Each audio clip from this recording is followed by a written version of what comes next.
សួស្តីពុកម៉ែបងប្អូនប្រិយមិត្តជាទីគោរពសូមស្វាគមន៍មកកាន់ Channel Bella ឆ្នោតយួនមួយរបស់ Admin ថ្ងៃនេះ Admin មានលេខតម្រុយល្អៗរបស់ឆ្នោតយួនសម្រាប់យកមកចែកជូនពុកម៉ែបងប្អូននៅថ្ងៃទី29 ខែ 11 ឆ្នាំ 2025 នេះ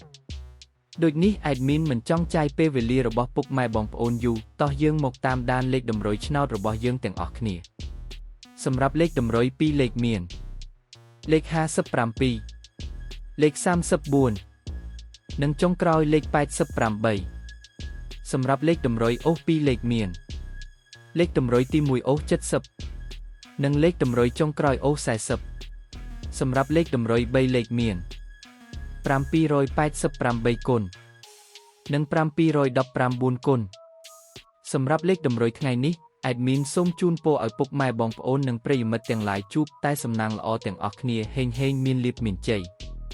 ជាចុងក្រោយសូមកុំភ្លេចជួយចុច Subscribe និង Comment ហើយដាក់សញ្ញារូបកណ្ដឹងដើម្បីជាការផ្ដល់កម្លាំងចិត្តមកកាន់ Admin ជាពិសេសងាយស្រួលតាមដានវីដេអូថ្មីៗនិងលេខតម្រុយល្អៗជាប្រចាំថ្ងៃជាមួយ Admin សូមគោរពលាពុកម៉ែបងប្អូនពី Admin Bella ឆ្នោតយួនសូមសំណាងល្អទាំងអស់គ្នាសូមអរគុណ